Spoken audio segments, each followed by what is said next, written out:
Welcome to today's episode of Real Talk with the Pros. I'm Tammy Halford, Associate Broker here at Picket Fences Realty. And I'm Chris McLaughlin. Today we're hanging out with Austin, the owner of Packard Landscape, the folks who turn ordinary yards into spaces you can actually want to spend time in. We're talking fresh ideas, smart tips, and a whole lot of inspiration for your outdoor world. When you're getting ready to sell your home, you often hear about curb appeal and how it is so important. Well, first impressions set the tone for everything else that follows with the home. Long before a buyer steps inside, they're already forming an opinion based on what they see from the street. So a clean walkway, a fresh mulch, some trimmed bushes, and welcoming entryway can make your home feel cared for, inviting, and move-in ready. So let's dive into this week's episode of Real Talk with the Pros with Austin Packard. Well, good morning. We're glad to have you, Austin, and just want to dive right in. Just tell us a little bit about Packard Landscaping, how it got started, and just fill us in on what you're all about. Yeah, so I started Packard Landscape Company in 2011. A neighbor of mine actually was getting older, and he was getting rid of just 7 yards at the time is what he had, and a John Deere tractor. And I bought that. I was 17 years old. And so we started the company then, and it grew and grew, mainly focused on lawn care at the beginning. And then as we went along, I really enjoyed the landscape projects more. And so we kind of shifted more into that. And for the past 6 or 7 years or so, I've been mainly focused on landscape install projects. Brings us to today. And as a family-owned business, you've built a reputation for personal services and stuff. How has your family dynamic helped serve your customers and clients? Yeah, so my family dynamic, my wife has been super supportive of the business as we've went along, and she goes with me sometimes to job visits and stuff like that. Customers really enjoy seeing my kids there too, sometimes on job walks. Yeah, I have a 5-year-old and a 2-year-old. Aww. And so a lot of customers enjoy seeing them if I bring them early. along. Yep. Yep. And so I think that that helps connect with certain customers as well. Yeah. Especially people who have grandchildren or children of their own. I think it lends some trust in their eyes, and they can kind of see like this is a company that is supporting a family. So I believe that helps a lot. Till the 2-year-old has the weed. Yeah. Yeah. Yeah. So tell me about what type of services do you all offer? Yeah, so what we specialize in is softscape design and installation, which is anything plant related. Okay. So whether it's just the front of a house, some curb appeal, or whether it's a backyard project where someone's looking for some privacy hedges or something like that, that is our main focus. Gotcha.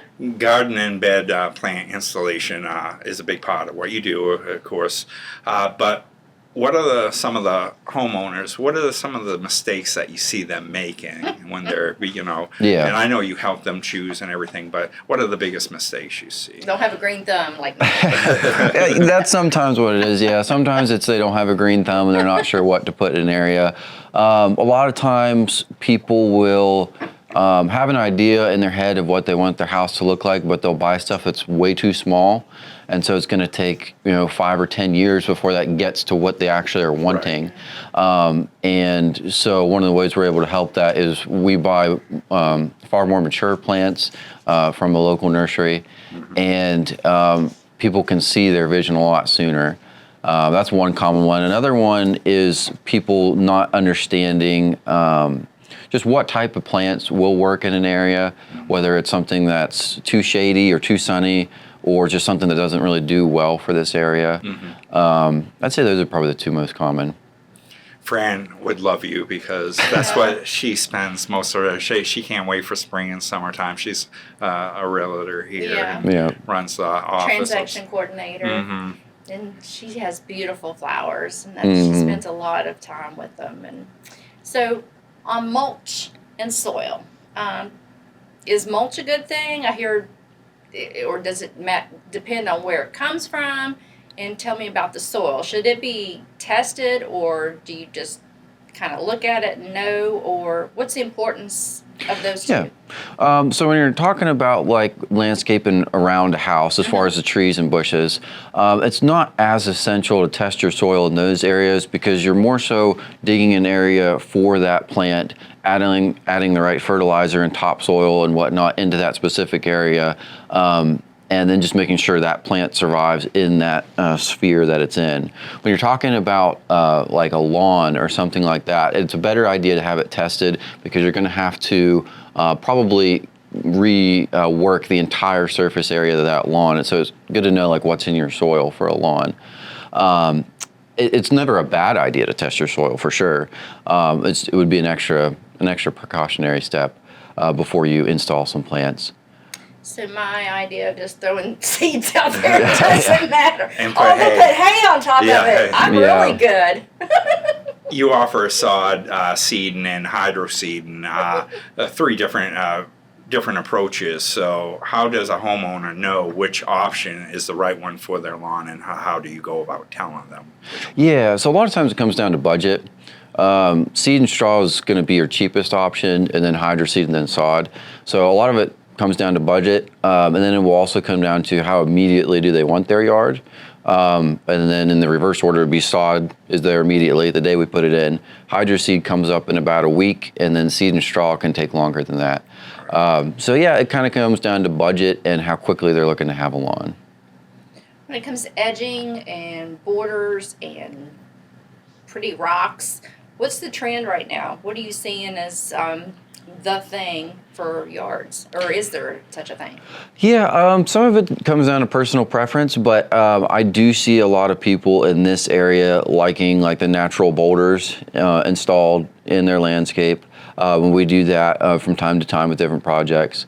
And stone edging, I know there's a pickup for the concrete edging, which we don't actually do ourselves, but there's an uptick in that. I've seen that as well. Okay.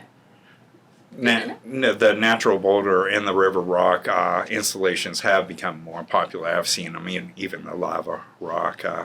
What makes these features more appealing for them, and does it elevate the landscaping? And yeah, so I think it kind of boils down to, in this area, a lot of people kind of like that more rugged look. If their home kind of lends to that direction. And the boulders definitely add that. They also add like an eye-catching piece, as well as sometimes they're a space filler. If people want low maintenance, it's a way to fill space without having to take care of a bush. Gotcha. So when I called you to be on the show, I was surprised to hear that you're going to be really busy in February. I thought, wow, really? So what is seasonal maintenance, and what do you do in February for spring and ongoing for the year? Yeah, a lot of times what keeps me busy in February is quotes. People start looking to get projects done in March or April, so they'll call me in late January or February. So a lot of running around looking at quotes, designing. But then also there are things like cutting down the ornamental grasses. We do a good bit of that in February, and getting some landscapes prepped, whether it's re-edging or tearing out old bushes. Sometimes homeowners will have us remove the old landscape and then come in later in the spring and put it in. Helps break up the costs that way sometimes. All right. So yeah. What about sorry. Yeah, that's all right. Do you do any? So in the winter or before, after the last cut, is there any fertilizing? Is there anything that needs to be done to prep it for the winter, or not really? Just let it go. As far as lawns go? Yeah. Yeah, so you can use like a slow release fertilizer that will go over the winter for the lawn, and honestly the beds too, the landscape beds. And then in the spring, the best thing to do for the beds themselves is put pre-emergent down so that it helps with your weed growth. Now what is that? Pre-emergent more so deals with the weeds before they come up. Is that a chemical? Is it a? It's a granular Okay. kind of fertilizer. Okay. Yeah. Gotcha. Probably not the correct term for it, but yeah, it's granular. Good. For the listeners, they're probably wondering your service area. What are your service area, and how far do you go? Yeah, we typically go between Bridgeport and Morgantown, all the way up to Cheat Lake.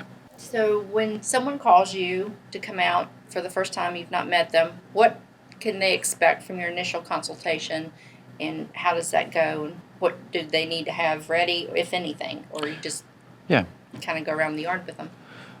So yeah, typically the way it works is people will send in a form through our website, and then we'll schedule a time whenever it's convenient for them to go out and look. A lot of times when I meet with people, they're not sure what they want. Sometimes people are, and those ones typically go a little quicker, but sometimes people have no idea what they want. So it's just kind of, the way I like to do it is look at what style house they have, and then listen to what they like. A lot of times they'll tell you like what they grew up with or what kind of plants are at their mom's house growing up, and then just try to put together a plan that complements their house, complements what they like, and also what is obviously going to work for this area. And so I'll do the design for that. I'll get it back to them. Once they approve it, I work up the estimate and send it over to them. Try to do everything in person as well. Awesome. I love that. And what grass tends to do the best in West Virginia, and how do you help the homeowners choose the right one for their yard? Of course, my South Boston yard is going to come out. Yard. Yeah, most of the time it's Kentucky bluegrass here. Kentucky bluegrass. Yeah, that's what pretty much all sod is. You can get several other varieties, but that's the most hardy one around here. It can come in seed form, sod, whatever the customer's wanting. And what's the biggest mistake people make when watering their lawns, especially like over watering them or during the West Virginia summers, because they can get very hot. The sun can beat down. Each year it gets hotter. Yeah. I'd say the biggest mistake would be yards that we have installed sod or have had sod in the past installed by other people, not watering them enough in the summer. It's normally pretty rainy in West Virginia. Of course, we had that like 50-year drought a year or two ago. That's crazy. Yeah, and that kind of highlighted people around this area don't quite normally water enough in those drought periods, just because we're so used to the amount of rain we typically get. And then yards can turn brown. They just go dormant though, they don't die. I had a lot of questions, like, is my yard actually dead? And I was like, it's not dead, it's just dormant right now. Just keep watering it, it'll green back up. That's what I was going to ask you, because you go around and see all these brown lawns. What do you do? So you just keep pouring the water to it? Yeah. Typically the best times would be early morning or later at night, like after the sun sets. So the sun doesn't dry it up real fast. Yeah, Gotcha. the longer the water can sit there and seep into the soil, the better. How do you approach designing a landscape that fits both the property and the homeowner's lifestyle? You already said, you look at the house and everything, but I think a lot of times people, think something, but how do you approach it and like actually a plant won't grow here? Planning and letting them get the visual before. Yeah, there's a lot that goes into it. There's a lot of different factors. Like I mentioned, I look at the architectural style of the house and think what's going to fit this, and then I listen, like I said, to what they want. And then there's also adding in there, you're thinking about textures and colors and bloom times and how all those can work together to give people color throughout the seasons. A lot of times, especially when you're dealing with some older people, they want stuff they don't have to maintain because they don't want to be out there with trimmers or whatnot. And so people my age. Me neither. Yeah, so you just want to throw that aspect into some of them too, like trying to make it to where this person's not going to have to call somebody to come trim this in a year or two. And so I'll kind of take all those things into consideration when I'm at a project, and then put together that design for them. And you also said you're also looking at where the sun comes and how much these plants are going to be getting. Yep. Do you ever get calls from people who say, we tried and DIY'd our own yard and we weren't successful, so come help us? Yeah. So what's the biggest thing you see people trying to do on their own that fails most of the time? I think the biggest thing, like I had mentioned before, is the height and maturity of plants. Because they have an idea, they'll see it on Pinterest or something, or have ChatGPT make it up, and it looks beautiful because it's probably matured 5 years in those photos. And they'll be disappointed when they go buy stuff and put it in, and they step back and they're like, wow, this looks really small. So yeah, I think that's probably the biggest thing that I've seen with people. Speaking of buying plants, so when you see the clearance plants that look like they're dead, are they okay to buy and bring them back? I mean, Yeah, a lot I of see a times lot they of those, are. I'm like, I'll kill them before I even got home, and they're already dead. So what do I do? Yeah. You know? Yeah, a lot of times they are safe to buy, especially if it's in September or October. A lot of times, like Lowe's and Home Depot will have their clearance plants like 75% off in October. And those ones are typically safe to buy. You can trim them back, and they will probably come back in the following spring. In the middle of the summer, that's when it's iffy to buy those reduced plants. Yeah. Okay. Sometimes their waters up there don't water enough and they dry up. But Gotcha. I was just curious. If someone has a limited budget, where should they invest for the biggest impact right off the bat? yeah, probably the front of the house. The front of the house gives you the biggest curb appeal, can actually up the value of your home if you're planning to resell or to move out. So front of the house for sure.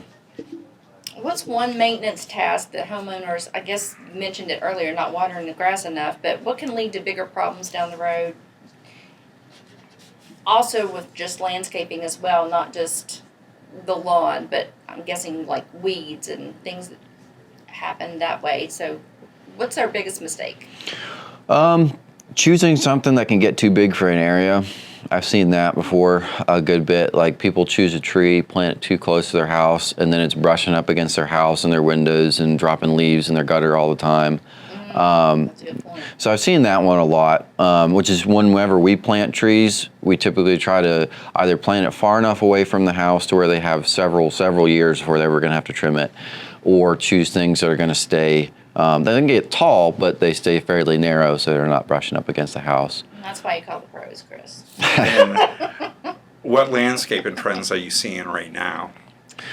I see, like we had mentioned before, the boulders and the kind of more like wilderness style landscape, and more maintenance free. A lot of people that have busier lifestyles or people who are older, they want stuff that's maintenance free. When there's not actually anything maintenance free, but less maintenance than normal.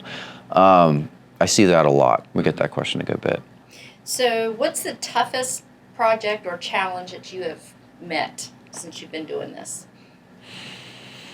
On the project side of things or the business side of things? Oh, projects. I would say employees with the business side of things. Which one do I choose? Yeah.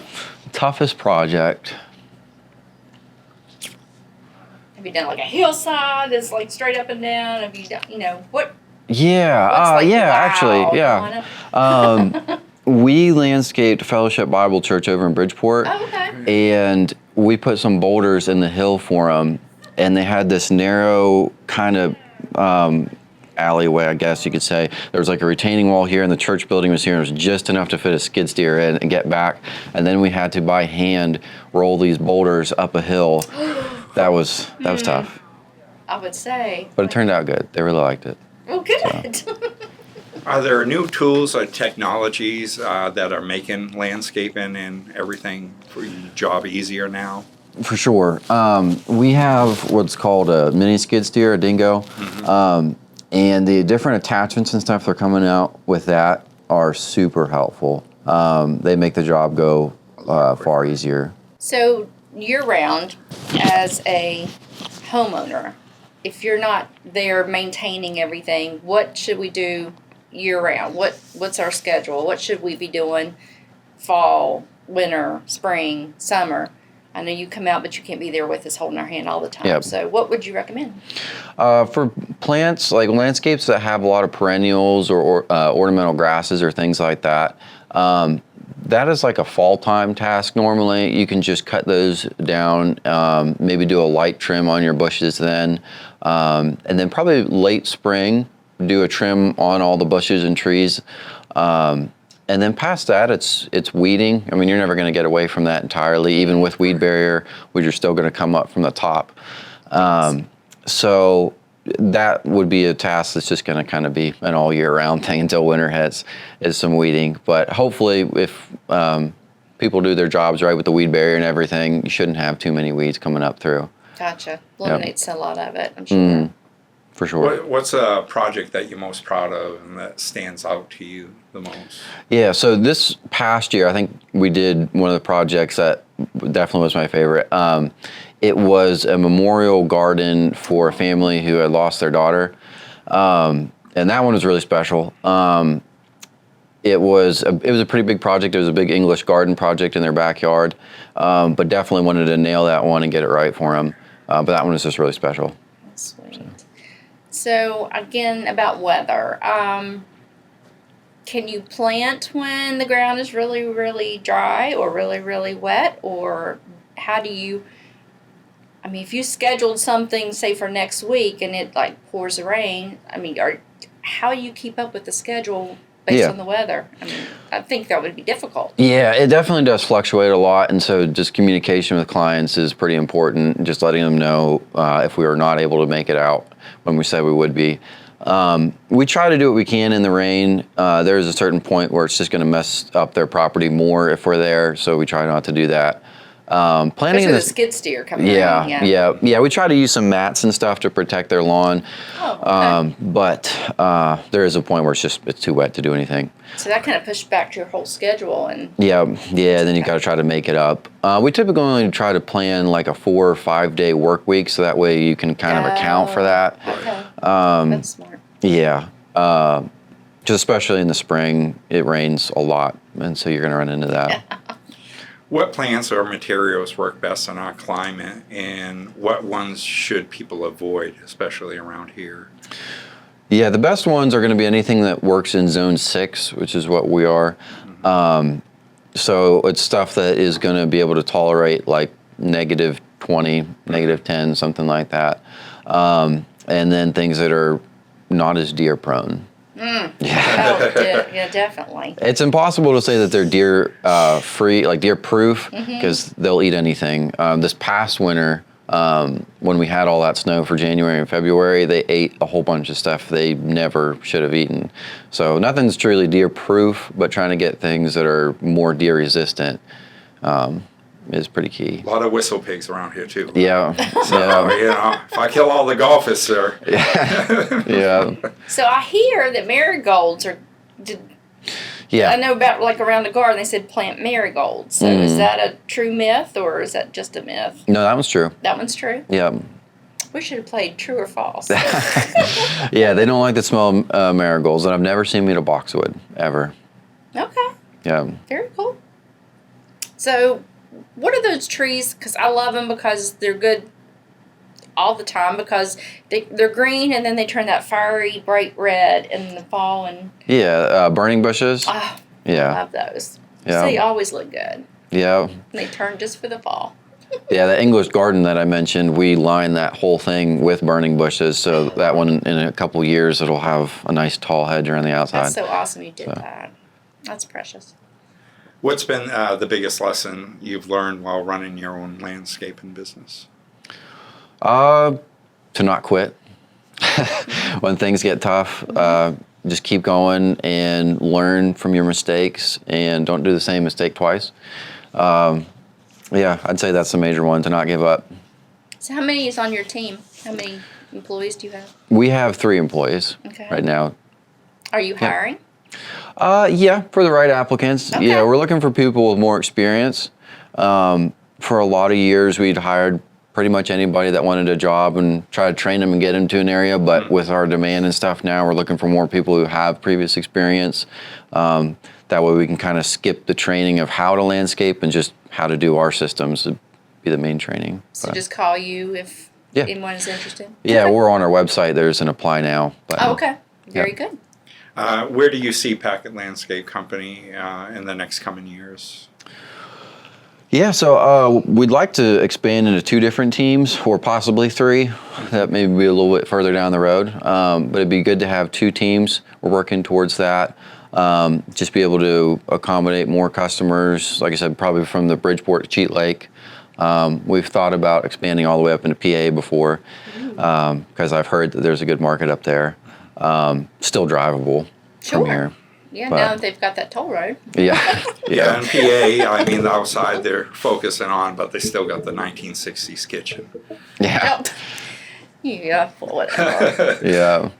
Well, Austin, is there anything we haven't covered you think is important for our listeners to know about their lawn, their landscape, or Anything about your business we haven't touched on? I think it's been pretty thorough. Very good. Well, we're so Yeah. glad you came in today.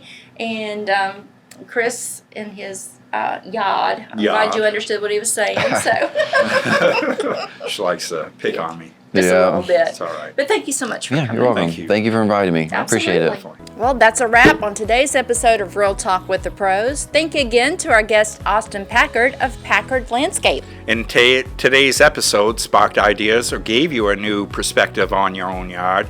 That's exactly what we hope for. Yeah. And if you're considering a project, big or small, Packard Landscape is a team you can trust to bring vision and skill to the table. Just give them a call. And of course, a big shout out to our director, Santana Withrow, whose birthday is today, who Happy keeps this whole operation running seamlessly behind the scenes. If you enjoyed today's conversation, make sure to follow, share, and join us next time for more practical, down-to-earth insights to make home ownership feel a little easier. All right, friends, that's our time today. Yep. Go enjoy your yard, your home, or at least a good cup of coffee. We'll catch Sure. you next time at Real Talk with the Pros.